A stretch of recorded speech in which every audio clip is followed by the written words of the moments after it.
The puppy refused to move. Dawn was only a grey hint, yet he lay curled outside the hospital doors, nose on paws, tail tight. I was the first volunteer to clock in, coffee half warm in my hand. He lifted his head, but never met my eyes. Instead, he stared past the ambulance bay toward the dark parking lot, like a soldier awaiting orders. I crouched, careful not to scare him. "Hey, little guy, are you hurt?" My breath made tiny clouds. The puppy shivered once, but held his ground. Security guard joined me and muttered, "That dog's been here all night. Won't take food, won't let us touch him." I offered half my muffin. The puppy sniffed, nudged it aside, then fixed on the lot again.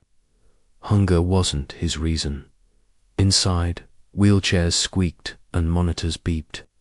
Yet outside the world seemed hushed around this bright spark of gold. I grabbed a towel from the laundry cart and laid it beside him. "Free blanket service?" I joked. He edged onto the cloth, but kept his gaze forward. Cars arrived, doors slammed, and still he watched. Nurse Clara poked her head out. "Maya." "Round start in 5. I said, "Give me 2 minutes." Whispering to the pup, I added, "I'll bring real breakfast." He blinked once, slow and sure, like a promise. During morning meds, I kept peeking through the glass. Every time, the tiny sentry sat in the same spot. Patients began gossiping. "Did someone dump him?" a visitor asked. "Maybe he smells a ghost," another replied. The lobby buzzed, but no one dared move him. At noon, I carried a bowl of warm chicken broth. Steam curled in the cold air, yet he ignored it. "You're breaking my heart," I sighed. Father Ortiz stopped beside me. "Faith holds him," he said. "Or love," I answered. The priest nodded. "Often the same thing." Afternoon shadows grew long. A little boy on crutches offered half his sandwich. The puppy licked the mustard, then slid back to his station. The boy grinned. He's waiting for somebody special. Tears pricked my eyes. I think so too. I printed found dog flyers and taped them near the ER desk. A janitor pointed and teased, "Kid, that mutt's got more grit than my smoking grandpa." I forced a smile, yet worry gnawed at me. Night would bring frost. Later, an elderly woman with an oxygen tank rolled to the doorway. She studied the pup and whispered, "Stand guard, Braveheart." Her daughter laughed. "Mum, he's just a stray." The woman shook her head. "No, he's on duty." The puppy's ears twitched as if saluting. A teen delivery driver paused, grabbed a squeaky tennis ball and bounced it on the pavement. "Fetch, hero. I'll buy you a burger," he shouted. The dog's eyes never moved. The ball wobbled into a puddle and sank. The driver whistled. Tough crowd. Across the lobby, the cafeteria cook raised a brow at me. "Kid, that dog is starving," I nodded. "He refuses everything." The cook shoved a paper cup into my hand. Bacon grease. No dog can resist. The smell made my stomach growl, yet the puppy only sniffed once and faced the lot again. One orderly clapped. "That mutt's got willpower." Another muttered, "Or heartbreak." Evening brought cooler air and nervous chatter. 2 interns argued near the vending machines. "Let's just bring him inside," one said. "If he bites someone, we're toast," the other warned. I stepped between them. "He won't bite, he's grieving." They fell silent, swayed by the certainty in my voice. Near the nurse station, Clara waved me over. "We can't keep calling him Puppy," she whispered. I shrugged. "Names have power. We wait until he tells us." She raised an eyebrow. "Dogs can't talk, Maya." I looked through the glass at the lone figure outside. Sometimes they speak louder than we do. A respiratory therapist sighed. Wish the world loved me that fiercely. The remark hung in the bright light, stirring a pulse of sadness in everyone's chest. We all felt it. Then the fragile thread of hope tied between the quiet animal and someone still unseen. Security radioed. Administration wanted the entrance cleared for cleaning. The guard eyed the dog. Orders are orders. I stood, shaking. Give me until sunrise. He sighed. One night, don't make me regret it. The doors slid shut between us. Moonlight silvered the parking lot. I kept watch from the lobby. Bench, head nodding, heart racing whenever footsteps echoed. At 3 a.m., a paramedic dropped a thermal blanket beside me. For the hero outside, she whispered. I thanked her and draped it over the pup. He nuzzled the edge, as if smelling hope, just before dawn, the sky tinted pale peach. Exhaustion weighed on me like wet clothes. I knelt again. I have to go home, buddy. School starts in 3 hours. His ears twitched. I stroked his head. I'll be back, promise. He stretched one paw toward the glass, pressed it against the metal frame, then settled facing the lot. My ride honked. I rose, throat tight. A nurse murmured, What will he do when you're gone? I answered, Wait. She asked, For how long?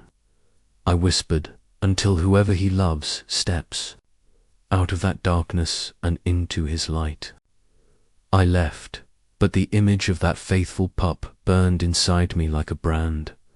The sun finally slipped over the horizon, spilling gold across his blanket. He didn't flinch. Cars rolled by, nurses traded shifts, and the little dog remained a statue of pure resolve, holding ground at the sliding doors, waiting for a miracle. If you feel connected to this story, please like, share, and let know your city or country below. Dawn slid across the parking lot like shy paint, and I was back before the clock struck 7.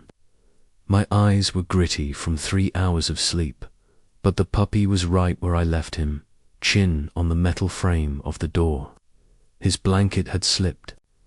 I bent, tugged it up, and whispered, Good morning, soldier. He blinked, but refused to wag. Resolve like his deserved respect, so I laid a fresh blue towel beside him, warm from the drier dot inside. The nurses swapped coffee cups and stories. I hurried to the supply closet, grabbed a small bowl, and filled it with oatmeal, honey, and a crumble of bacon saved from breakfast. Aroma floated through the lobby. A custodian grinned. Bribery, I nodded. Wish me luck. The doors opened with a sigh, and cold air rushed past as I crouched again. Here, hero, taste this. The spoon hovered. The puppy sniffed, gave one polite lick, then turned his head toward the lot. My heart sank. Still waiting, huh? His silence was louder than traffic. Nurse Clara joined me, arms folded. That dog scares me with his patience. I answered, He's teaching us. She chuckled. Teaching us what? I said, that love doesn't move when it still believes. Clara touched the puppy's ear. Let's give him a name. A lab tech nearby chimed in. I like Buddy. I looked at the puppy. His ear flicked, almost a nod. Buddy it is, I said. Word spread. By noon, every charting station carried whispers of Buddy. A cardiologist paused between rounds to drop half a granola bar. The pup ignored it. An intern tried a rubber chew bone. Buddy sniffed, sighed, and reset his gaze. People laughed, but the laughter held worry underneath. An intern crouched beside me. Think he'll give up? She asked. I answered, not until the one he loves walks through these doors. She shook her head. Love like that can heal anyone. The words lingered between us. I fetched a soft bandage roll, tied it to his collar like a scarf to hide the thin ribbon. Blue looks brave on you. A visitor snapped a covert photo. Social media will love this, she giggled. I frowned. Buddy was not a meme. He was a waiting heart. That afternoon, clouds stacked high again. Security eyed the sky and muttered about rain. I kneeled next to Buddy, umbrella ready. We'll keep you dry. He leaned into my leg for half a breath, a feather-light trust, then straightened. Progress, tiny but shining. Shift change echoed through halls. Nurse Patel kneeled, holding a clipboard. We logged his vitals, he teased. Heart rate steady. Buddy sneezed as if to say, I'm fine. Patel laughed. Stubborn, patient. A clerk from registration added, he's the healthiest soul here. Evening lights clicked on. I read flyers, called shelters, checked lost pet pages. No match. Every unanswered phone added weight to my chest. I sat beside Buddy, shoulder touching fur. Someone out there is missing you. The lobby doors shushed open. A delivery driver rolled in flowers. Petals scattered near Buddy's paws. He didn't flinch. Dinner hour brought steaming trays. I managed to sneak a tiny piece of roasted chicken outside. Smells good, right? I asked. Buddy nose bumped the food, then nudged it toward the door as if saving it for someone else. Tears burned. His loyalty felt bigger than the building. The sky dimmed to purple.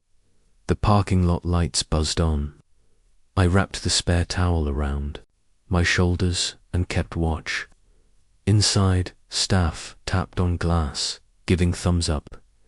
They were betting on which treat would break Buddy's fast. None won. At 9, the head guard approached. Policy says no unrestrained animals overnight, he warned. My stomach flipped.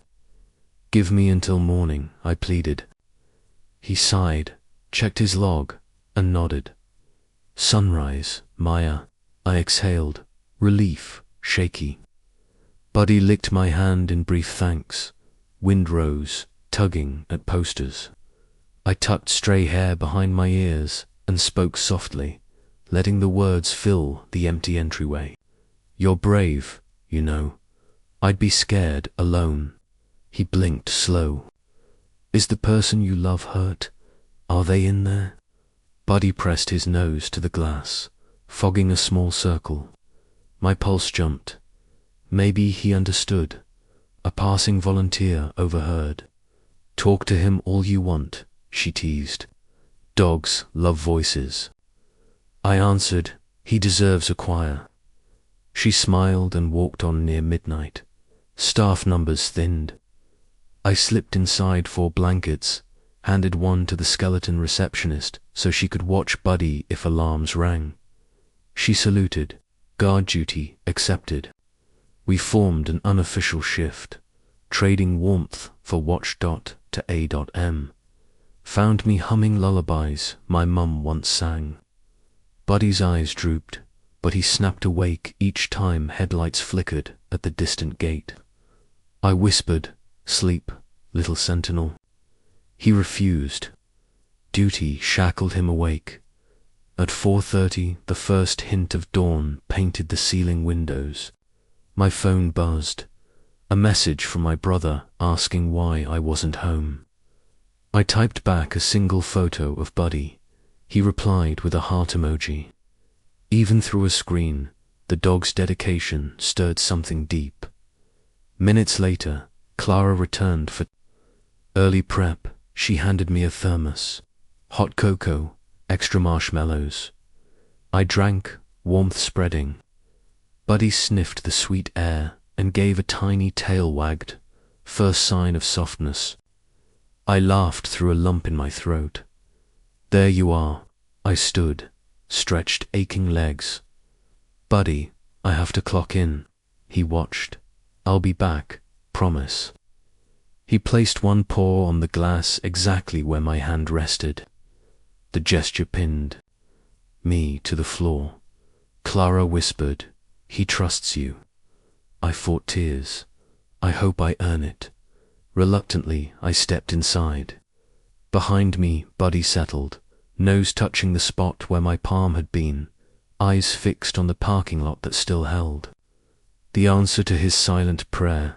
I turned once more, heart swelling with respect, and swore to bring that answer home.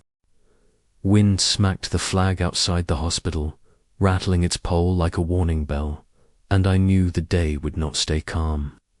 Grey clouds, thick as steel, crawled across the sky while flashes of distant lightning framed the hills. My backpack was soaked before I reached the sliding doors. Buddy still lay there, nose against the metal frame, blanket clinging damply to his golden coat. "Morning, Sentinel," I whispered, kneeling. His ears flicked, but his eyes stayed pinned to the parking lot. A gust sent leaves skittering around us. I brushed them aside and added, "Storm's coming fast." Buddy trembled once, reset himself, and looked harder into the grey distance, like a soldier bracing for battle. Inside, Security Officer Grant argued with Nurse Clara near the desk. Lightning flashed and the lights flickered. Clara pointed through. "The glass, he'll get hurt out there." Grant shook his head. "Policy says no loose animals during severe weather." I stepped in. "He isn't loose. He's loyal." Grant sighed. "Administration wants him gone before the sky opens." Nurse Clara folded her arms. "Where will you send him?" Grant answered. "Animal controls, on standby." The words hit like hailstones. Buddy sensed tension, growling low. I stroked his neck. "Give us time," I pleaded. Grant checked his watch. "You've got till noon." I hurried to the volunteer office, printed fresh flyers, and blasted social media. With his picture and the caption, "Brave puppy refuses to leave hospital. Door's owner unknown." My phone pinged with hearts, but no real leads. Outside, clouds darkened like bruises. Around 10, the first thunder cracked. Visitors jumped. Buddy flinched, but held position. An orderly named Steve trudged outside in a raincoat, carrying a slip. "Lead, orders," he muttered. I stood in his path. "Don't force him," Steve replied. "I'll be gentle." He looped the lead. Buddy let him lift him 2 inches, then twisted free, nails scraping the wet tiles as he dove back to his post. The rope fell. Steve raised both palms. Dog's got a mission. Raindrops turned to sheets, drenching my hair. I grabbed a floor mat and dragged it close so runoff wouldn't flood inside. Buddy's paws rested half on the mat, half on slick stone. "Just a few inches more," I coaxed. He refused. A young mother rushed by, holding a toddler under her coat. The child pointed. "Mummy, Doggie's crying." The mother answered softly, "He's waiting for someone he loves." By 11, wind howled through the automatic door gap. Grant approached again with 2 guards, clocks ticking. I squared my shoulders. Shelters are full. He could be euthanized. Grant softened, but said, "I have orders." Thunder boomed, shaking the glass. Buddy whimpered. I opened my umbrella behind him. Lightning snapped nearby, plunging the lobby. Into momentary darkness. Backup generators hummed to life. A doctor at triage shouted, "Keep that entry clear." Another guard reached for Buddy. He bared tiny teeth, not in rage but in terror. Clara stepped out, palms up. Back off. You'll make him bolt into traffic. Grant growled. Administration won't like delays. I swallowed panic. Inspiration. Hit. Put me on the incident report, I said. Say a volunteer assumed full responsibility. Grant blew air through his cheeks. One more night, Maya. That's it. Relief washed over me heavier than rain. Thank you. Buddy leaned into my leg as if he understood we'd won a small battle.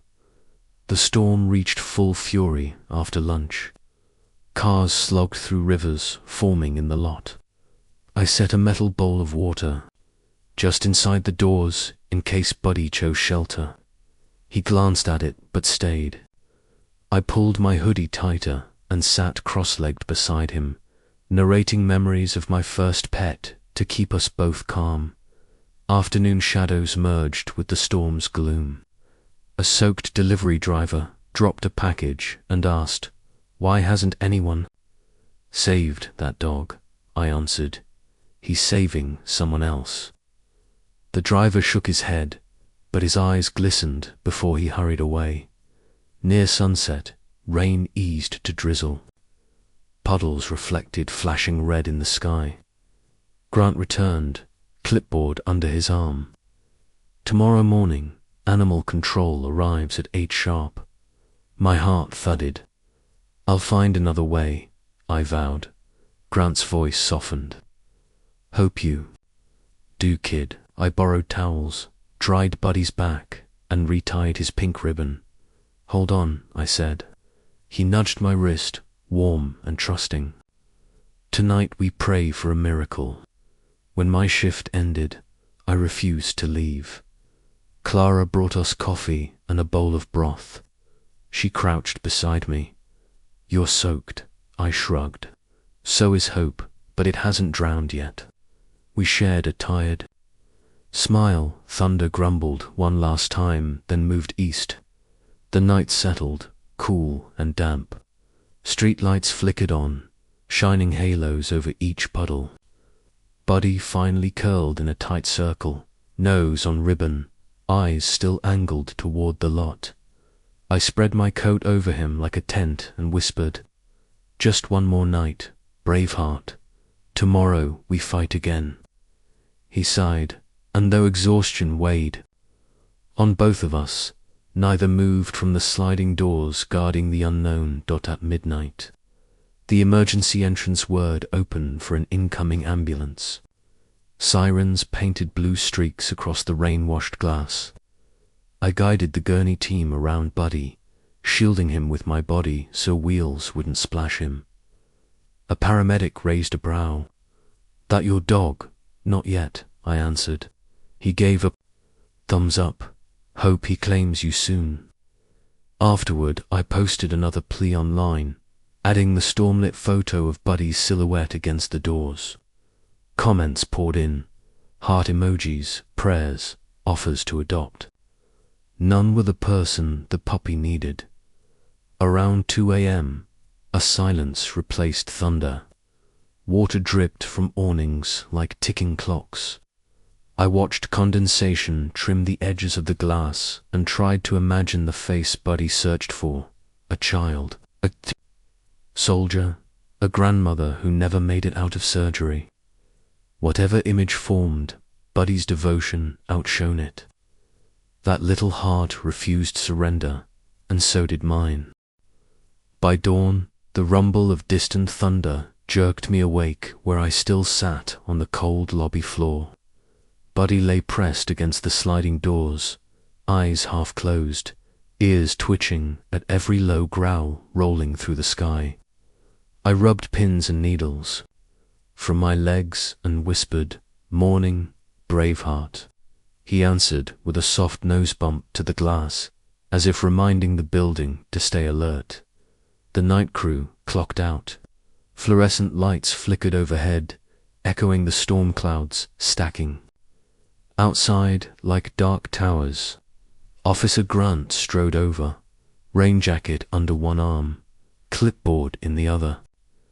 Forecast says severe cells in an hour, he announced.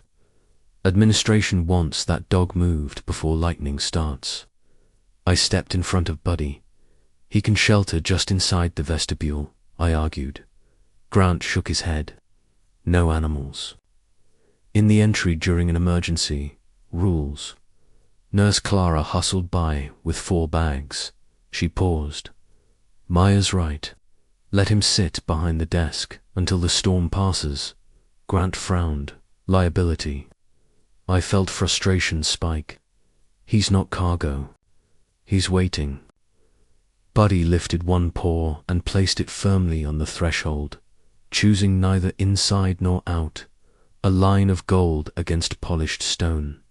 Thunder cracked closer. An orderly named Rick dragged a plastic crate across the tiles. Let's do this fast, Rick muttered. He knelt, sliding one arm beneath Buddy's belly. The puppy stiffened, back legs kicking. The crate tipped. Rick lost grip. Buddy twisted free, claws skittering, and bolted back to his exact spot. Visitors gasped. A child applauded. Lightning flashed, throwing his silhouette huge against the corridor wall. Rick wiped from his brow. Little dude's a fighter. Grant radioed maintenance. Bring a slip lead. Rain began tapping the glass, like fingers, then fists. Wind shoved the flagpole till its metal rings screamed. I crouched. Beside Buddy, heart pounding. Storm's rough, huh? He shivered, but stared into sheets of silver whipping across the lot. Could not tell if he watched clouds or memories. Please come inside, I begged. He refused to blink. A cafeteria worker arrived with a bowl of beef stew. Maybe warm food will lure him. The aroma drifted out. Buddy sniffed once, but lightning cracked again, louder, and he resumed his vigil. Grant clicked his pen impatiently. Clocks ticking, water pooled near the doorway. I grabbed spare towels, mopping as fast as puddles formed. A gurney rolled past us. The automatic doors hissed open, letting in a blast of wind and rain. Buddy's fur flattened. His ribbon fluttered like a tiny flag. He didn't budge. Grant's radio crackled. Severe thunderstorm warning issued. He snapped his device to his belt. That's it. He nodded to Rick. Together they advanced. My throat tightened. Wait, I said. 1 minute. Grant froze. Why? Because hope might arrive any second. My voice quivered, but held. Rick sighed. Kid, we've got policies. Clara reappeared, planting herself at Buddy's other side. Then write me up too, she said. Grant stared at us, 2 trembling barriers against rules. A deafening boom shook ceiling tiles. Lights flickered, monitors beeped, and somewhere in pediatrics a baby wailed. Buddy's body pressed into the glass, yet his gaze never left the rain-blurred entrance. The storm poured rage. He answered with stillness. Grant rubbed his temples. Fine, 1 more night. But tomorrow the dog goes unless you produce proof of ownership. Relief washed through me. Thank you, Rick exhaled. Good luck, soldier, he told Buddy, retreating. Nurses filed back to their stations. I sat beside the puppy, soaked scrubs clinging to my knees. I'll search every lost pet post, I vowed. Buddy finally turned his head, eyes meeting mine for the first time. All day lightning illuminated them, twin coins of molten amber. In that brief glare I read exhaustion, fear, and unbreakable faith. I opened my phone, snapping a new picture of him against the storm, captioning it, "Still waiting. Does anyone know this hero?" I posted to every local group, fingers trembling. Within minutes, hearts and comments stacked like bricks, but names were all wrong. Buddy sighed, curling tail around paws, to outweight the sky. Evening loomed early beneath thick clouds. Cafeteria trays rattled as backup generators powered ovens. I shared half a biscuit with Buddy. He pushed crumbs back toward me, insisting on saving strength. The automatic doors cycled endlessly with ambulances ferrying storm victims. Each time they slid apart, Buddy braced, searching faces rolling by, then sagged when none matched his hidden memory. Night shift arrived under umbrellas. Clara pressed a hot cocoa into my hand. "You'll catch cold," she warned. I nodded, sipping sweetness that burned my tongue. Buddy sniffed the chocolate steam, then resumed his vigil. "Tomorrow," I whispered, "I'll knock on every door in town if I must." Grant walked past once more, softer now. "Dog chose a stubborn guardian." I said, "He chose hope. I'm just backup." Grant almost smiled. Midnight approached. The storm finally drifted east, leaving the parking lot a mirror of scattered neon. Clouds parted, revealing a slice of moonlight that glittered on Buddy's coat. I spread a fresh towel, patting him dry. For the first time he leaned fully into me, head resting on my thigh. I stroked between his ears until my breathing synced with his slower rhythm. "I won't fail you," I murmured. "Tomorrow we find your person." Buddy's eyelids drooped, but his ears stayed angled toward the doors, forever listening. Wind carried a last distant rumbler, reminder that not all battles end with the storm's passing. Inside, monitors settled, staff voices quieted, and somewhere deep in the hospital a lullaby played from a pediatric room. Out here, only two figures remained awake. One human clinging to promise, one puppy anchored to love. Around us the world washed clean, but the question that bound us stayed heavy as thunder. Who was worth this endless wait? I peered at the horizon, now calm, and swore the answer would appear before another storm dared test the courage curled beside my knee.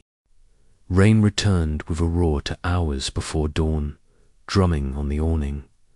The pause that had calmed us was over. Wind drove the sheets sideways, soaking the sidewalks. I jolted awake, back stiff, and found Buddy standing again, paws braced, tail pointed at the parking lot that blinked with distant lightning. "Easy, soldier," I whispered, getting to my feet.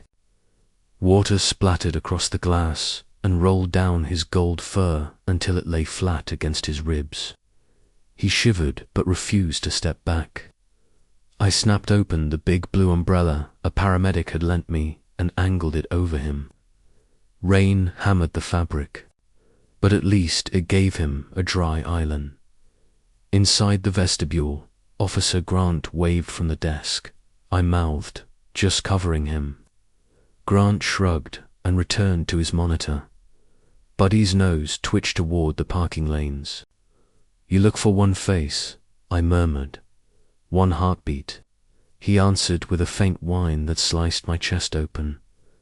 I pulled a towel from my backpack and dabbed water off his ears. My hand brushed something rough. There, half hidden by soaked fur, was a narrow pink ribbon knotted to his collar. Under the outside lights, the ribbon looked old and frayed, strands sticking out like tiny antennae. "Buddy, who tied this?" I asked. He lowered his head, eyes glassy, as though the question weighed too much. I teased the knot loose, revealing faded writing done in marker. B+N. My breath caught. B and N. Buddy and Noah. Nora. Who are you waiting for? He nudged the ribbon, then lifted his gaze to the storm. My phone vibrated an alert that the overnight bus route had been delayed by flooding. Maybe his person had been on one of those buses yesterday and never reached the doors. I snapped a photo of the ribbon and posted, "New clue. Pink ribbon, initials B+N, help us find the missing human. Within minutes, comments poured in, but no match. A sudden gust flipped the umbrella inside out with a crack. Rain smacked Buddy's back like stones. He flinched, and instinct finally pushed him half a step inside. I slid the mat further in. Come on, hero, just stay dry for a minute. He hesitated, muscles tight, but the world outside was all water and lightning. He inched onto the mat, ears flattened. Nurse Clara hurried over, carrying a spare ivy stand, like a makeshift prop. She wedged it to keep the doors from sliding open every time the wind surged. Give him peace, she said.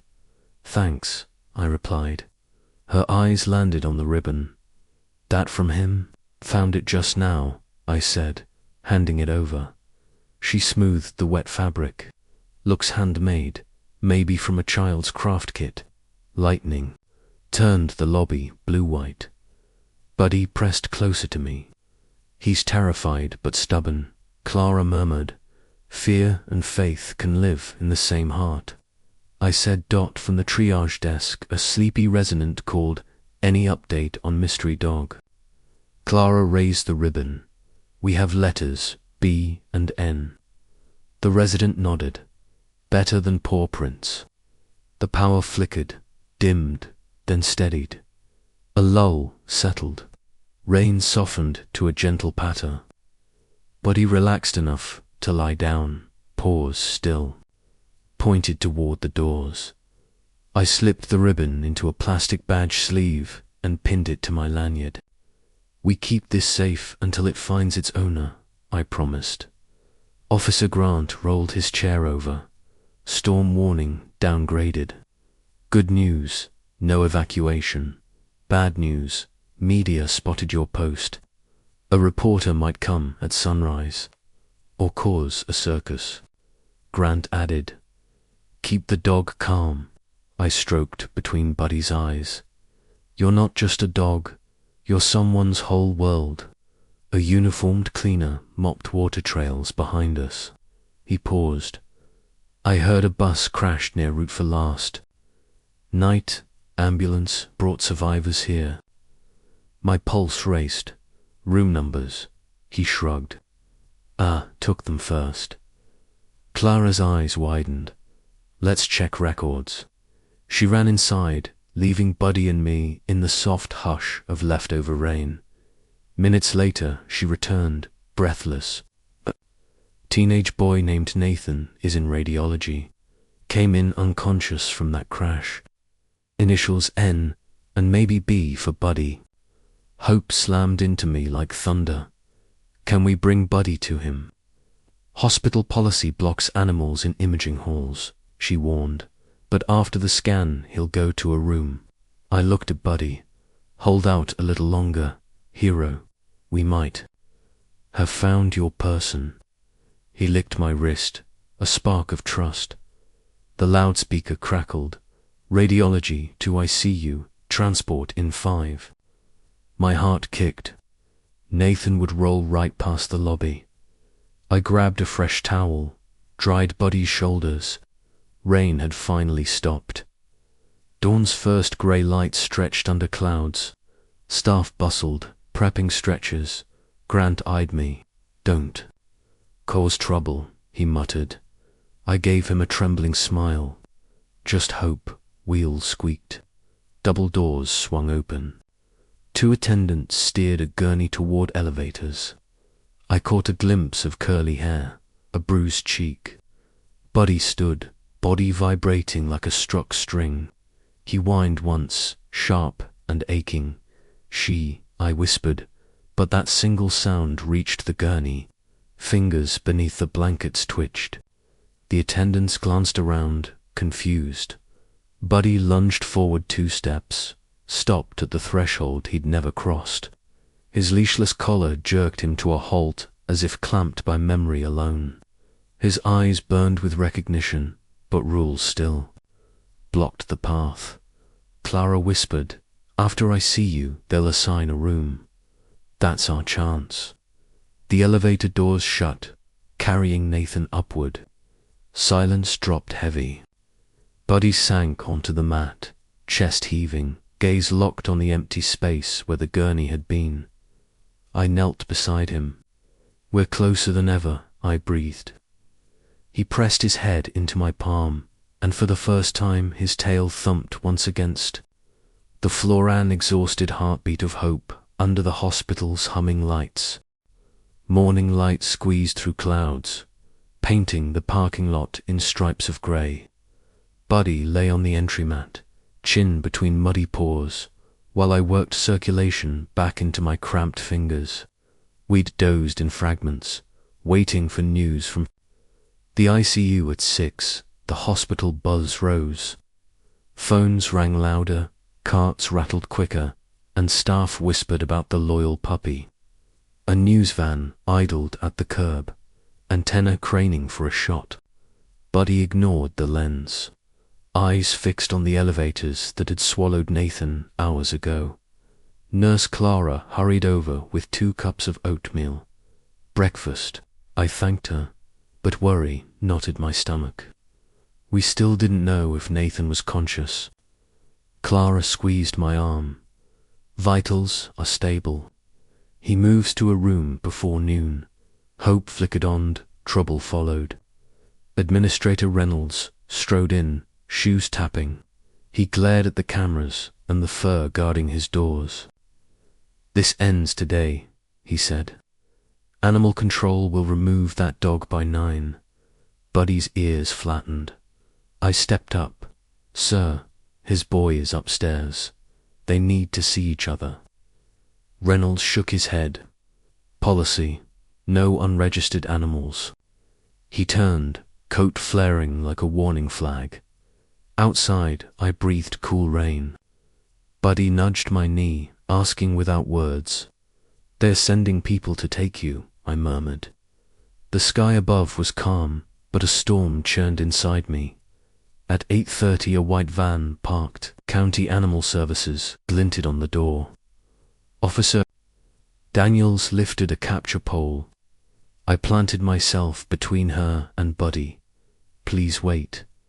The child he loves is here." Daniels studied my badge sleeve. "The pink ribbon B+N orders are orders," she said, "but I'm human. Any proof, give me 24 hours. I'll foster him. I'll pay fees." Reynolds appeared with a clipboard. "Proceed." Daniels frowned. "The volunteer accepts liability." Reynolds snapped. "She's 17. Liability stays with us." Buddy whimpered. The camera light blinked. Reynolds saw it and hesitated. Daniels lowered the pole. "I need consent. Without it, I only..." "Sight." Reynolds stiffened, then sighed. "You have until tomorrow morning, Maya." Relief buckled my knees. "Thank you." Daniels handed paperwork. "Return these by 3 or he's classified stray." I tucked them like treasure. A reporter pushed her mic near. "Why won't this puppy leave?" Courage rose. "Because his home is fighting to wake up." Buddy lifted his head. The crowd hushed. When the van left, I knelt forehead to Buddy's. We gained a day. He licked my cheek, tail thumping once. Clara waved me over. Radiology finished. Nathan moves to room 417 in 20 minutes. My pulse leaped. "Hear that, Buddy? It's almost time." We raided supplies. I cut a baby gown into a tiny vest so Buddy could pass for a therapy dog. Clara laughed. Not regulation, but cute. She clipped a visitor tag to his ribbon. The initials lay over his heart like a key. In an empty hallway, we practiced heal. "Stay calm," I whispered. Buddy matched each step. Every elevator ding sharpened his ears. Soon the transport team rolled Nathan's bed toward the elevators. I looped a gauze leash round Buddy's collar, praying security looked elsewhere. The gurney stopped for 4 checks. Nathan's eyes were closed, skin pale. Buddy released a soft whine shaped like hope. Nathan's fingers twitched under the blanket. Clara mouthed, "Go." We inched forward. Buddy rested a paw on the gurney frame, muzzle near Nathan's hand. "Easy," I breathed. The corridor fell silent. Nathan's fingers curled. His eyelids flickered. A nurse gasped, "He's responding." Security reached for radios, but kept still. Buddy's tail wagged in tiny strokes. His body said, "I found you." Tears blurred my sight. Nathan didn't wake fully, yet his hand closed around the ribbon. Orderlies pushed again. Slower now, careful not to break the bond. I walked beside them, heart louder than any monitor. The elevator doors slid shut, taking the boy upward. Buddy sat watching the seam until it vanished. I stroked his back. We showed them. "Tomorrow we make it official." Reynolds exhaled behind me. 8 a.m., he warned. I nodded, ready to fight every rule for one more minute of that ribbon. The lobby calmed, rain shrank to a whisper, and early sun edged over the horizon. Buddy curled at my feet, finally resting. I filled foster forms with steady hands. A deadline hovered, but faith felt stronger than fear. I tucked the last form into my folder, but one signature remained, illegal. Guardian. As the ink dried, I phoned my mum, voice shaking with fatigue. "Can you come sign? It's for a dog who saved a boy," I said. She sighed, but agreed to drive over on her way to work. 20 minutes later, she stepped into the lobby, hair in curlers, and scanned Buddy. "This is the celebrity?" she asked. I nodded. Buddy lifted his head and offered a quiet woof.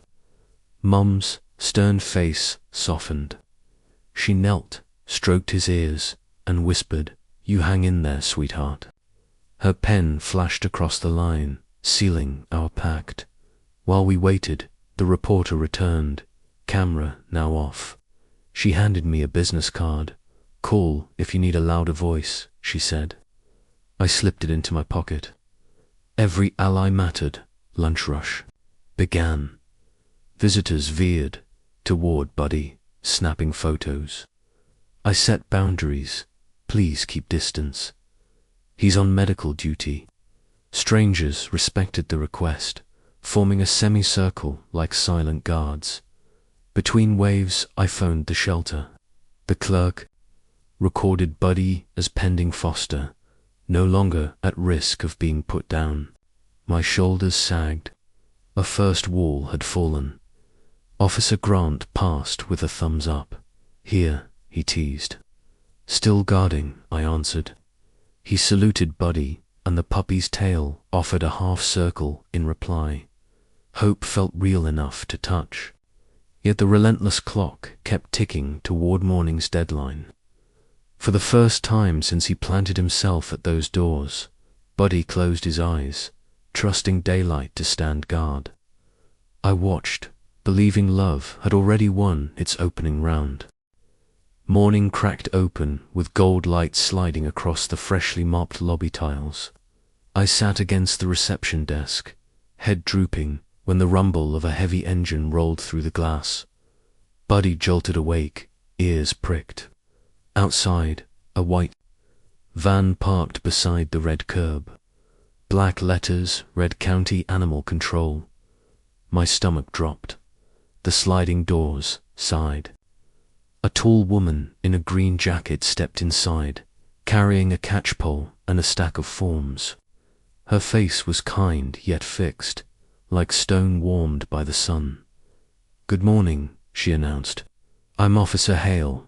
I'm here for the stray." Administrator. Reynolds appeared from nowhere, clipboard already signed. "Thank you for arriving so quickly," he said. "We can't have liability crouched across our doorway." Buddy shrank behind my legs, trembling. I rose, planting myself between the pole and him. He's not a stray, I declared. His boy is upstairs in room 417. They haven't met yet. Hale lowered one eyebrow. Ma'am, policy says unregistered animals must be removed. I swallowed fear. Then register him to me. I'll foster him until his owner is found. Reynolds scoffed, tapping his pen. She's 17. No legal standing. Nurse Clara hurried over, badge swinging. Guardianship papers are already signed by her mother, she said. Copies filed at the desk. Reynolds blinked, off balance. Hale leafed through the packet. Clara offered, temporary foster, signature verified, vaccinations pending. She looked at me. You understand the rules. 2 days to prove ownership, or he goes to the shelter. I nodded. I need 48 hours. Lightning scars still streaked the morning clouds, but the rain had moved. East, reporters pressed cameras against the outer glass, recording every breath. The lobby smelled of disinfectant and oatmeal. Buddy pressed his nose to my calf, drawing courage from skin and denim. Hale bent, palm out. Come here, sweetheart. Buddy whined, eyes darting from her gentle hand to the steel loop of the pole. I spoke softly. It's okay, soldier. She just needs a look. He stepped forward, sniffed Hale's knuckles, then retreated behind me again. The officer sighed. He's bonded to you. He's bonded to a memory, I corrected, voice cracking. I'm only his stand-in till that memory walks down the hallway. Whispers fluttered among waiting patients. A small girl clutched a teddy bear and whispered, "Don't take the hero." Her mother hushed, her eyes shining. Reynolds' phone buzzed. He frowned at the screen. Legal says remove the animal now or face code violation. Hale straightened, sliding the pole between us. Metal touched. Tile with a chill ring. Buddy growled, a low sound that vibrated through my shoes. I lifted both hands. Please, let me sign whatever forms you want. Give me those 2 days. Hale hesitated, pole hovering in the air like a question mark. She looked at Buddy's ribbon, still pinned to my visitor tag. What's B and N? Buddy and Nathan, I whispered. The boy upstairs held it this morning. Hale's gaze softened. She snapped the capture pole closed, but kept it lowered beside her boot. I don't arrest Hope, she said quietly. Turning to Reynolds, she added, I'll reclassify this dog as foster pending medical link. That keeps him on premises under guardian's supervision. Reynolds flushed. If anything happens, the hospital is still liable. I'll stay with him every minute, I promised. He never leaves my sight. Hale scribbled amendments on her form, then handed me a yellow. Copy. Clock starts now. 48 hours. She knelt, scratched Buddy behind the ear, and smiled when his tail gave one uncertain sweep. Reporters shouted questions as she exited. Reynolds pointed a stern finger. You've created a circus, young lady. Keep that animal away from patients. Clara stepped closer. Come on, let's get Buddy fed and washed. I exhaled the breath I'd been holding since the van pulled up.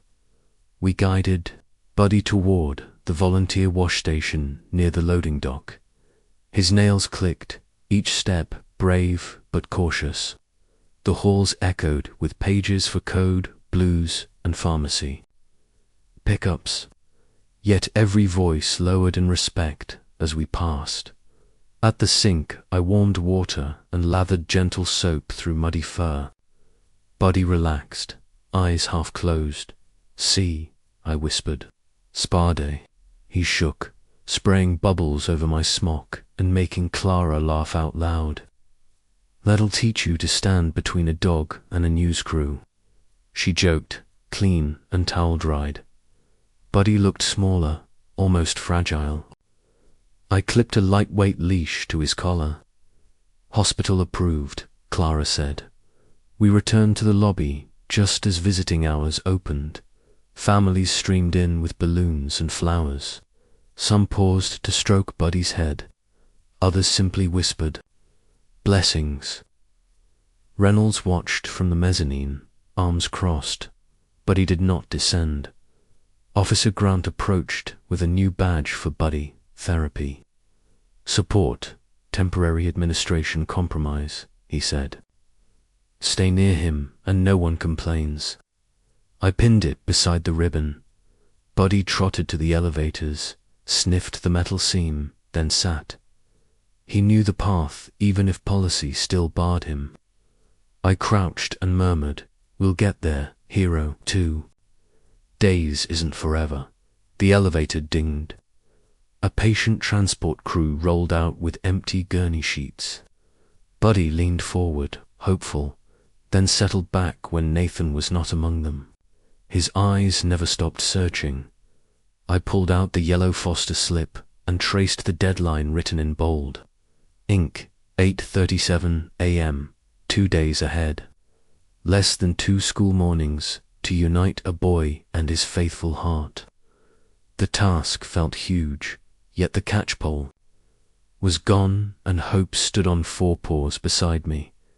"Mission starts now," I said. Buddy licked my knuckles in agreement, while morning light brightened the polished floor like a promise by noon. Volunteers taped fresh flyers near every exit, each showing Buddy's earnest face. I called 3 local shelters, 2 pet stores, and the bus depot, leaving messages in shaky voices. Each call ended the same. "No match yet, but keep believing." We kept believing together all day. Evening settled around the hospital, trapping every sound in a warm hush. Fluorescent lights flicked on one by one, and visiting families drifted home with bunches of wilting balloons. I sat cross-legged beside Buddy near the information desk, watching the elevators the way sailors watch horizons. His new therapy badge shone against his chest. His leash, looped around my wrist, felt secure, yet his posture was restless, swiveling, tail flat, muscles coiled. "Long day, hero," I whispered. He answered with a brief lick to my knuckles, then stared toward the sliding doors. Rain had quit, leaving the pavement mirror-slick beneath orange street lamps. Officer Grant walked by, sipping coffee. "Both of you need sleep," he said. I shook my head, not inside him. 9 o'clock chimes rang, and volunteer shifts ended. Clara clocked out, offering a smile. "Call me if anything shifts," she said. I promised. The lobby emptied, echoes swelling until distant beeps sounded lonely. Buddy paced a slow circle, nose testing currents I couldn't sense. Something tugged at him, an invisible string drawing tight dot. At 10, I dozed against the wall.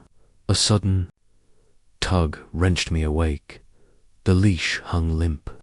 Buddy's collar lay on the floor, buckles snapped, padding torn by determined teeth. "Buddy," I bolted upright.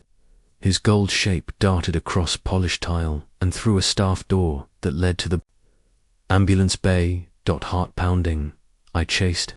Hallways, blurred exit signs, mop buckets, stacks of linen.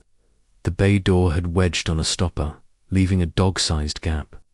I squeezed through just in time to see Buddy streak under floodlights toward a flashing ambulance that had screeched to a stop. Paramedics flung open rear doors. A stretcher slid out carrying a child swaddled in blood-streaked gauze. Broken glass glittered in his tangled hair. Buddy skidded to the gurney wheels, nose quivering. One paramedic shouted, "Watch the dog." Another tried to shoo him, but Buddy darted, circling, leaving wet paw prints that looked like frantic stars. I arrived breathless. "He's with me," I yelled. The paramedic hesitated, then pushed the stretcher forward. Buddy fell in line behind, head low, tail trembling. He wasn't guarding, he was guiding. He knew. Inside the trauma corridor, the world exploded into motion nurses, shouting vitals, trays rattling, doors banging. Buddy's paws slapped tile, marking every foot like Morse. Code, at the double doors of trauma to a scrub tech, blocked him. No animals. Buddy whimpered, claws scraping. I grabbed the tech sleeve. "Let him through, 30 seconds, please." Kindness won. She stepped aside. Buddy trotted beside the bed as doctors transferred the boy onto the table. Blood dripped from an IV. Line, spattering the floor. Buddy's prints, mixed with red, forming a trail like a signature. Someone yelled, "Parents, on the way from a wreck on Route 4. My pulse froze. Route 4, same accident we'd heard about. Was this Nathan? Past masks and moving hands. I spotted a friendship bracelet dangling from the boy's wrist. Woven nylon. One frayed pink ribbon thread the same ribbon Buddy wore. Tears surged hot. "That's him," I whispered. A nurse leaned close. "You?" "No, the kid. His dog does," I replied. "Name's Nathan." She nodded. A doctor barked, "Clear the dog." The nurse shot back, "Give them a second." The room paused. Buddy rose on hind feet, placing both paws on the table edge. He licked Nathan's stained fingers. The boy's eyelids fluttered, a faint tremor, but enough to set every heart stuttering a. Monitor beeped higher. "We've got response," a resident shouted. Shock sliced the hush. Professionals snapped back to work. A tech guided me and Buddy out. As doors swung shut, I glimpsed a surgeon starting to intubate. Hope glowed fierce. We stumbled into the corridor. Buddy pressed against my knees, shaking yet determined. His fur was streaked with the boy's blood. Pink ribbon gleamed like sunrise after storm. Officer Grant rushed up, cheeks flushed. Security flagged a dog, loose-figured. "It was yours." I nodded. He found his boy. Grant stared at Buddy's stained paws. "Looks like the kid needed him." He radioed, canceling the alert. "You're clear." I knelt, hugging Buddy. "You did it, soldier." He licked my ear, then gazed. At Trauma 2's closed doors, unwilling to leave. Grant escorted us to a bench outside ICU holding. Somebody handed me scrubs to sop blood from Buddy's fur. In quiet, I texted Clara. "He found Nathan. Surgery now." She replied with praying hand. Emojis. Hours crawled. Midnight turned into 2:00 a.m. Buddy refused water, refused rest. His amber eyes never blinked away from the barrier between him and his person. At 3:30, the surgery doors opened. Dr. Salazar stepped out, mask dangling. "Family of Nathan Carter." No one answered. "Parents still traveling from another hospital." I rose. "I'm with his dog." She looked at Buddy, then me. We stabilized him. Next, 24 hours critical. The dog stay helps stress. Keep him close, but outside I see you. Buddy chuffed softly, as if accepting orders. Salazar crouched to pet him, whispering, "Good job, guardian." Buddy's tail moved, one small, tired, resolute. A custodian arrived with bleach for the blood-speckled floor. The trail of red and paw prints faded under his mop. Grant fetched 2 fold-out chairs, setting them by the ICU windows. We sat together one. Girl, one dog watching. Machines blink around the fragile boy who held a piece of ribbon connecting 3 hearts. Outside, the stormless sky lightened toward dawn. Exhaustion tugged my eyelids, yet I stayed awake, hand resting on Buddy's steady heartbeat.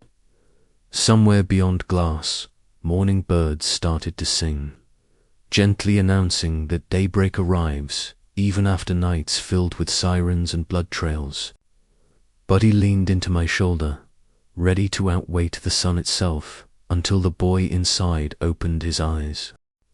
Morning tiptoed into ICU holding, soft and pale, yet the machines inside Nathan's room still blinked anxious red.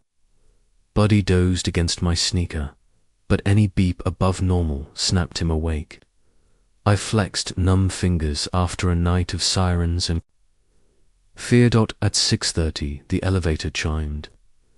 2 worried people hurried down the hall, a tall man in a work jacket and a woman gripping a battered purse. I recognized them from Nathan's chart picture. Alarms rang inside my chest. Buddy jerked upright, nose twitching. Before I could speak, he trotted forward, ribbon badge bouncing. The woman gasped, "That's Buddy." She knelt, tears already sliding. Buddy pressed his muzzle into her palms, whimpering like a child at recess. The man wiped his eyes. We thought he was lost forever. I breathed relief shaped like a mountain. "I'm Maya, volunteer." Buddy waited outside 3 days. "Nathan's in room 417. Is he alive?" The mother asked, voice shredding, critical but holding. I said. He moved a hand when Buddy touched him. They followed me toward the glass doors. Officer Grant intercepted, clipboard ready. "Parents." I nodded. He extended visitor. Pass's hands shook while clipping them on. Inside the unit, the world smelled of disinfectant and quiet hope. Nathan lay small beneath wires. Buddy planted himself at the threshold, pupils huge. Policy barred pets, but Dr. Salazar emerged. The parents begged with eyes before words. Salazar sighed. "Dog stays by the doorway, 2 minutes max." I unclipped the leash. Buddy padded forward, posed on the line between hallway and room, and gave a single soft bark. Nathan's eyelids fluttered. Machines beeped quicker. A nurse whispered, "That's response." The mother broke, sobs spilling. She leaned to her son's ear. "Sweetheart, Buddy's here." Nathan's fingers twitched. I guided Buddy nearer. A faint squeeze closed around damp fur. Salazar watched monitors climb from danger yellow to cautious green. "We document this," she murmured. An orderly snapped a photo, proof that love sometimes outruns medicine. Time expired. Buddy retreated, curling beside Nathan's dad's boots. The parents thanked me with hugs that smelled of highways and stale coffee. Grant radioed administration, family located, dog linked to patient. Moments later, Reynolds marched down, annoyed and relieved. Paperwork. I handed forms, plus IDs. He sighed. "Dog stays under therapy exemption until discharge." My knees wobbled. Towels and hope had finally won. Outside ICU, we found chairs. The mother clutched Buddy's ribbon, thumb-stroking faded B+N. "Nathan tied this the day we adopted him," she said. Buddy licked her wrist. The dad added, "Bus crash, took our phones. We called shelters all night. Never guessed he was guarding these doors." We sat together while dawn brightened. Reporters tried interviews, but Grant blocked them. "Family only," he declared. Buddy sighed onto my shoe. Content. Mid-morning brought results. Brain swelling stable, ribs mending. Salazar allowed 10 more minutes of dog therapy if Buddy wore booties and a gown. We dressed him in a yellow smock. The sleeves dragged like a cape. Inside, Buddy climbed onto a stool, nose level with Nathan. "Easy, boy," I whispered. He rested his forehead against the boy's. Monitor tones eased, as if machines themselves sighed. Nathan's lips parted. A rasp floated out. "Bud, die." His mother sobbed, pressing the call button. Nurses hurried. Salazar smiled. Spontaneous speech. Progress. Buddy wagged slow, eyes shining. Tears leaked down my cheeks. Therapy ended. Buddy padded back, calmer. He accepted water, even nibbled crackers. Lunch brought administrators again. Reynolds returned with documents. "Need your signature, Mr. Carter," he said. Dog registered. As family support animal pens scratched paper, Reynolds looked at me. "Good work." It sounded grudging, but victory is sweet, even seasoned with salt. Afternoon drifted. Buddy snoozed beneath the window. I told the parents the cigar storms, capture poles, ribbon clues. They listened, grateful. The mother squeezed my hand. "You guarded our boy's guardian," I blushed. "Buddy did the guarding." I said, in the hush before dinner, we formed a gentle routine. I borrowed a colorful storybook from the children's cart and sat beside the window where pale sunset painted. Squares on the floor. Buddy pressed warm against my ankle while the monitors clicked in soft time. I read aloud about two friends climbing a misty ridge to rescue a lost falcon. Every time the word summit appeared, Nathan's pulse line rose a fraction, as if the idea of reaching a peak tugged at him from inside sleep. The mother bent near me, voice trembling. "He wanted to hike mountains for his 13th birthday, she said. I smiled through tears. "Then we'll plan that trip." Buddy lifted his head, ears keen, seeming to store the promise deep in his chest. As twilight deepened, nurses tiptoed in two adjust lines. One paused to listen to the story, eyes glistening. She whispered to another nurse, "They'll write movies about this dog." Buddy simply yawned, unimpressed by fame, focused only on the boy he loved. The moment felt delicate as glass, yet tougher than any rule in the building. Outside, the stars brightened, mirroring Buddy's steady gaze toward the future he refused to quit. Evening lights dimmed. Salazar ordered sedation decreased overnight. Hope, once a whisper, now rang like a bell. I set a blanket near the window. Outside, stars pricked black sky. The parents drove home to grab clothes, promising to return. Grant kept watch. Buddy curled beside me, head on my thigh. I stroked fur. Mission almost done, brave heart. He sighed, eyes closing without fear.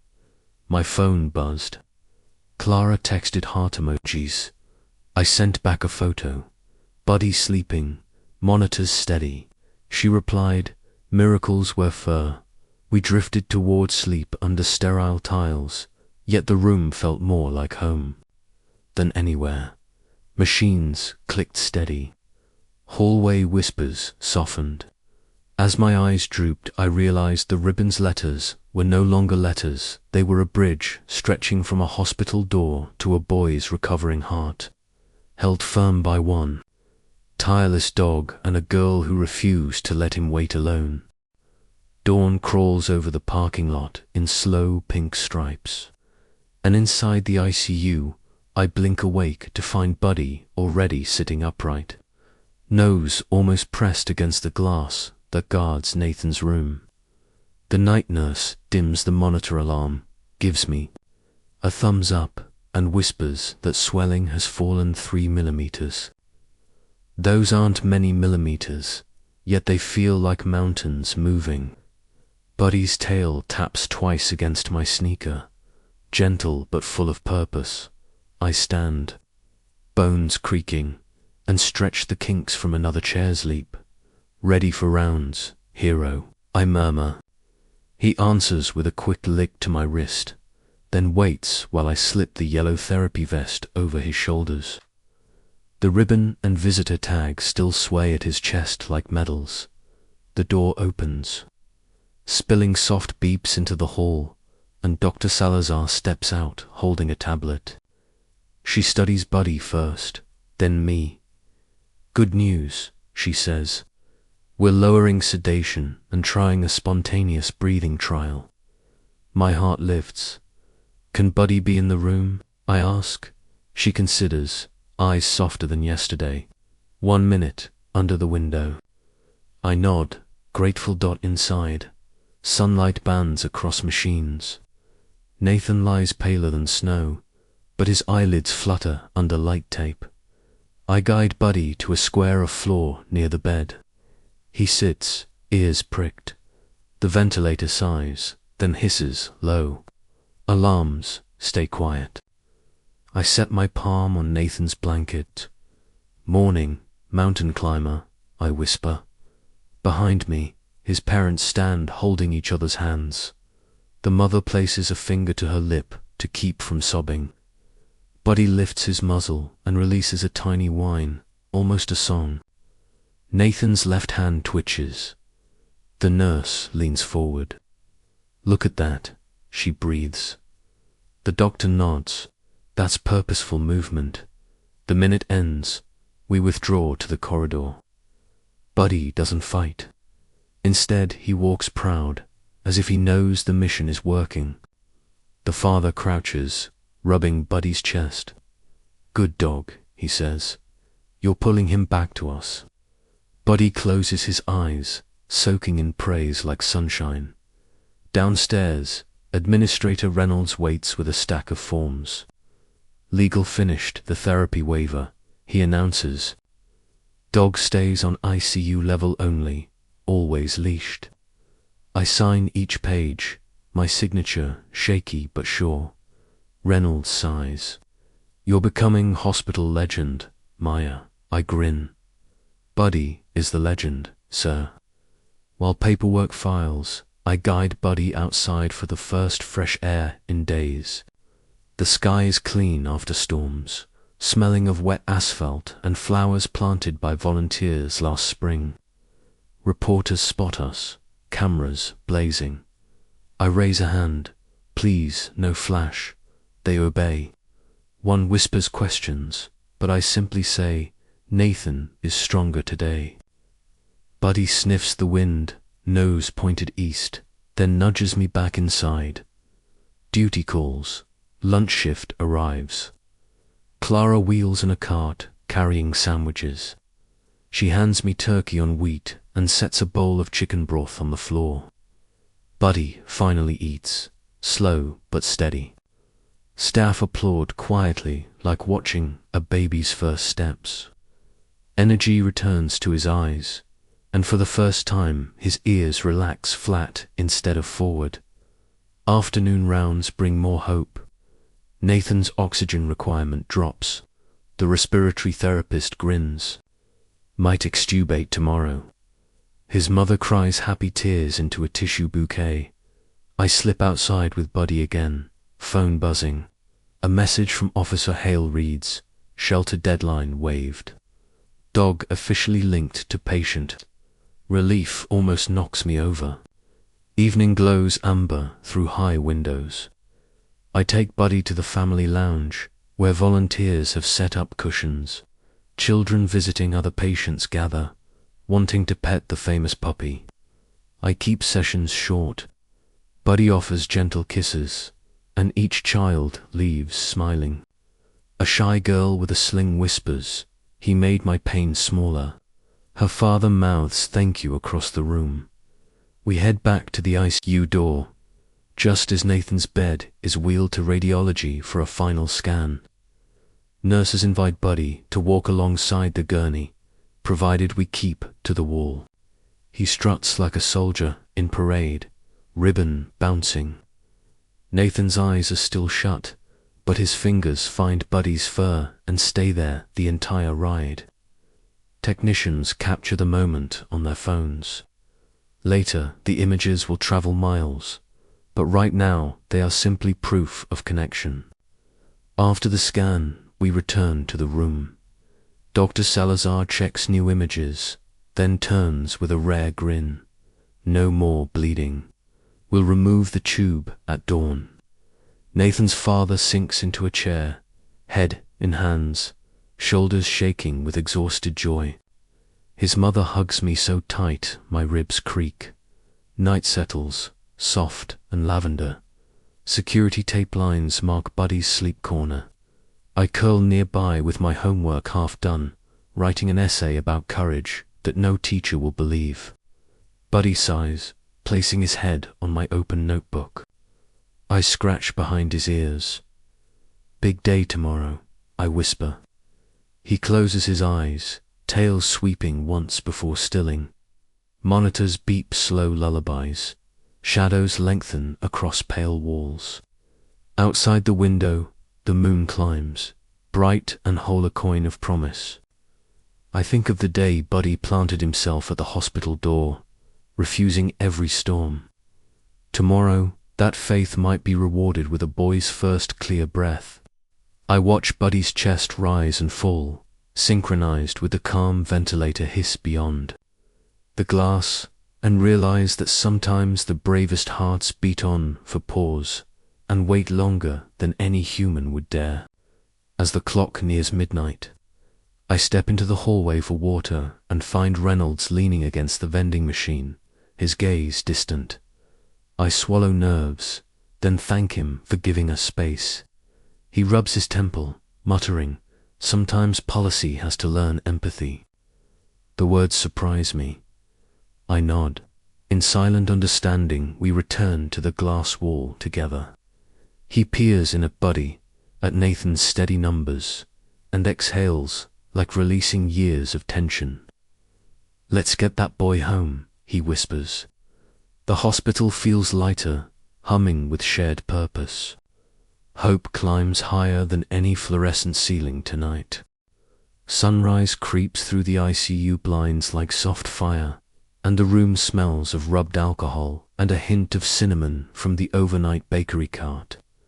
Buddy sits at attention on his padded mat, yellow vest neat, eyes never leaving Nathan's still face. The ventilator clicks slower now, each hiss a promise that the hardest part is almost over. I lean against the wall, clutching a styrofoam cup whose cocoa has gone cold, and wait for the moment everyone has whispered about all night. Ex-tuber, TION, Dr. Salazar enters with a small team, mask dangling from her neck.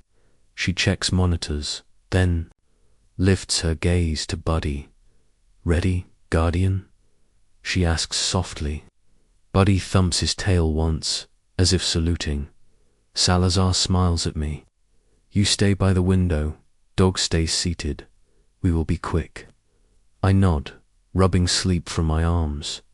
Nathan's parents stand on the far side, fingers woven so tight their knuckles shine white. The father murmurs, "Please, son," while the mother strokes the pink ribbon taped to the bed rail. A respiratory therapist loosens the tape at Nathan's mouth. The ventilator alarm chirps a warning, and Buddy's ears flick but he does not move. Tube coming out on 3, Salazar says, 1, 2, 3. The plastic slides free with a soft pop. Nathan coughs, raw and wet, then drags in his first unassisted breath. It wheezes but holds. Buddy lets out a tiny bark that sounds like a cheer held underwater.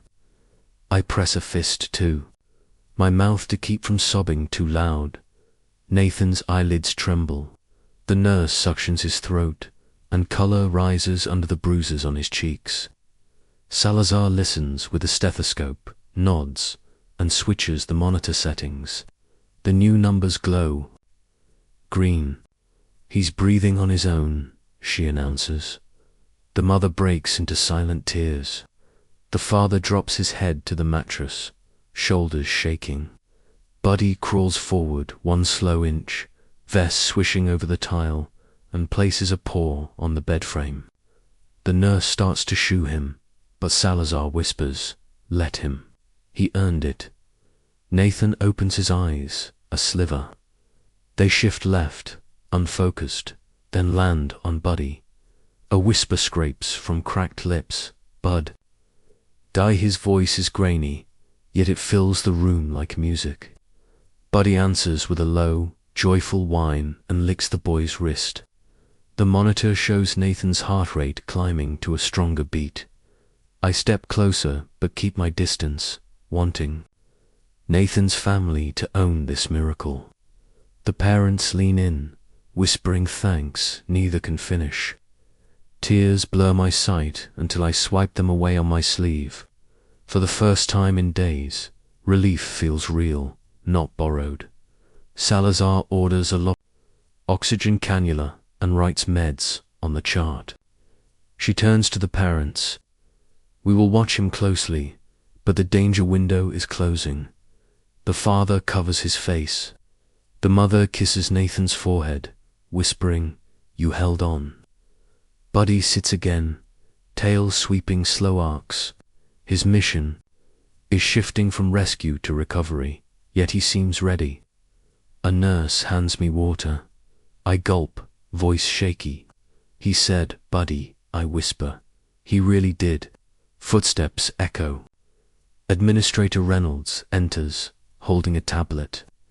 He notices the scene, eyes softening before the mask of policy returns. "Any change in patient status?" he asks. Salazar responds, extubated successfully. Reynolds nods, then eyes Buddy. Therapy schedule remains. I square my shoulders. Buddy is family now. Reynolds sighs, almost smiles, so it seems. He leaves without more rules. Hours pass in gentle cycles. Nathan naps, wakes, sips ice chips, and sleeps again. Each time he stirs, Buddy rises, tail wagging like a metronome. Nurses begin timing medicine rounds by the dog's signals. When Buddy drinks, I guide him outside for a brief walk, where reporters snap photos but keep their distance thanks to Security Officer Grant's stern glare. At noon, sunlight reaches the hallway bench. I sit there filling out a school absence form on my phone. My teacher replies with a single line, "Take care of your hero, dog. The essay can wait." I smile, pulse warm, back at the room. Nathan is awake, eyes clearer. I hear his raspy voice asking, "Mum, did Bud wait the whole time?" She nods, tears brimming, and points at me. "Maya watched him when we couldn't."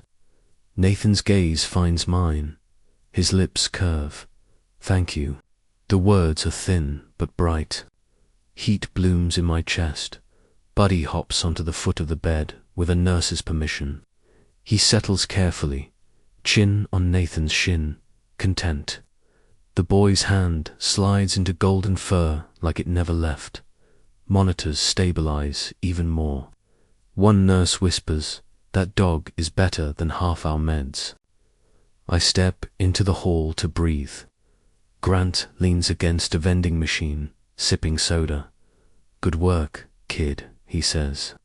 I shrugged, eyes damp. It was all Buddy. Grant shakes his head, takes a team. He tips the can to me and walks off. Evening. Shadows crawl up the walls. Nathan dozes while his mother hums a lullaby. I spread a blanket for Buddy beside the bed, but he refuses, guarding the boy's feet. Salazar peeks in one last time, lowers the lights, and whispers, "Tomorrow we discuss physical therapy." She gives Buddy a little salute. He lifts his head, ears alert, accepting the next challenge. Outside, the moon rises silver over the quiet lot where this story began. I catch its reflection in the glass and see the outline of a girl and a dog standing sentinel together, yet the weight of waiting has lightened. The ribbon on Buddy's vest flutters each time the ventilation vent blows, but it no longer looks frayed. It looks like a medal, bright with new promise. I whisper to the night, "You did it, brave heart." Buddy's ear twitches. Inside his tired body, a giant spirit still stands guard, ready to guide Nathan up every mountain left ahead. And tomorrow, the climb will finally begin together. Afternoon sunlight slanted across the ICU corridor when the problem rolled in. A 3-person team in crisp navy jackets, each badge stamped infection control.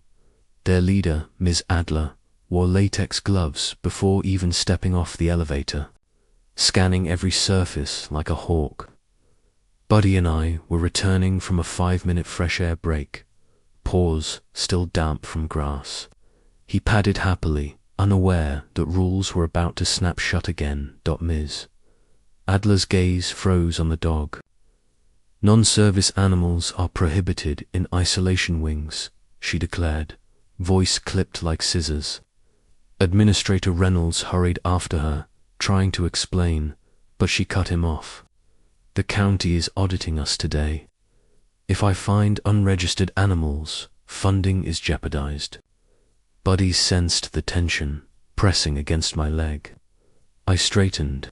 "He's registered as therapy support for patient Carter, room 417. Adler lifted a tablet.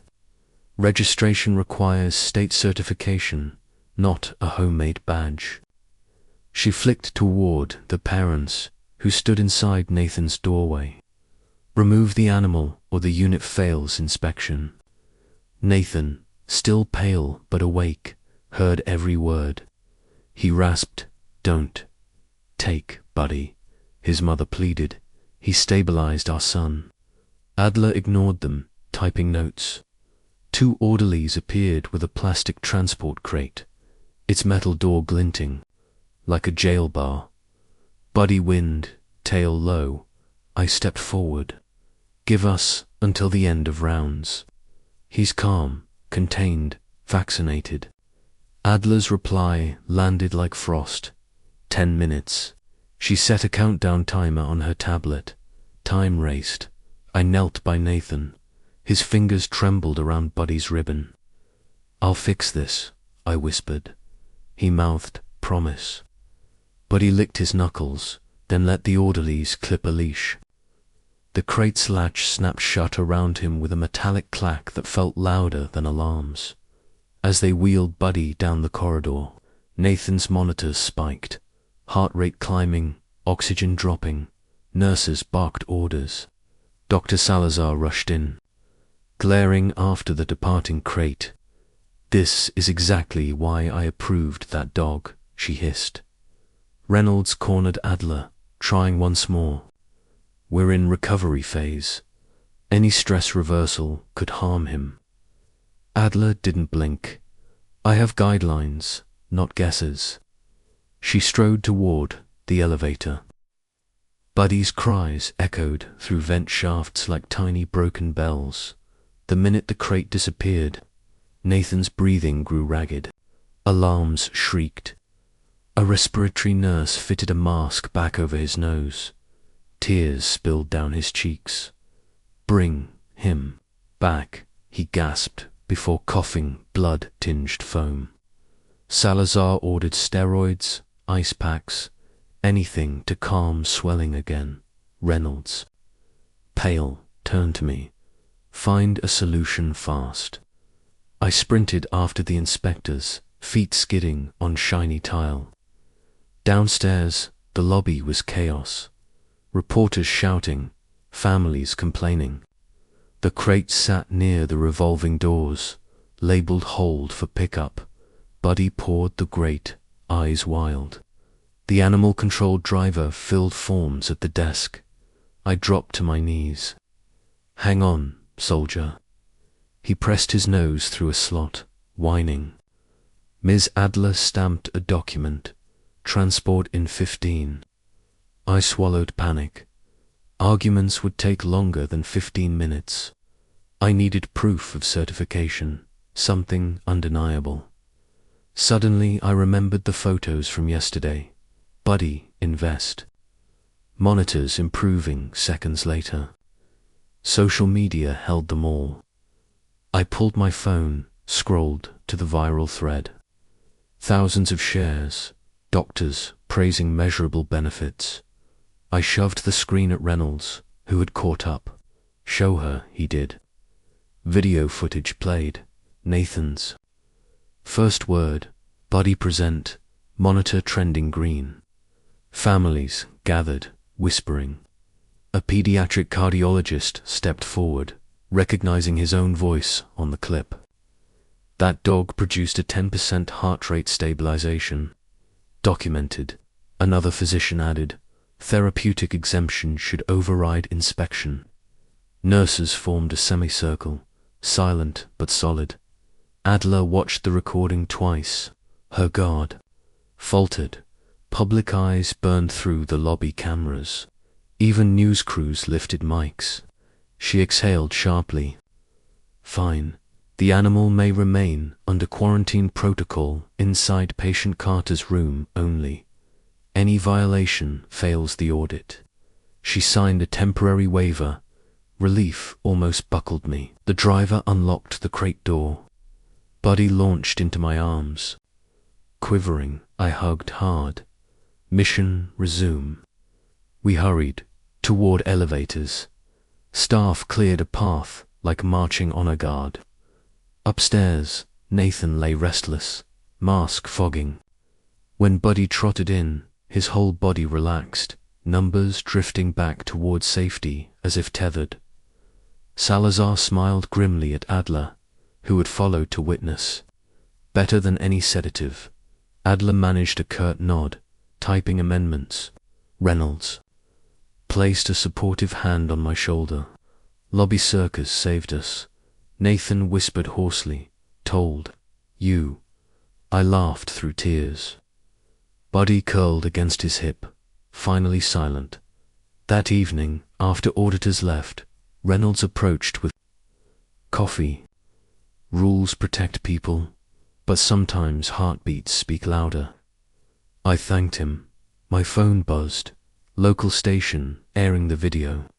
I muted it, watching Buddy's determined face fill the screen. Heroes come in all sizes. Night settled, softer.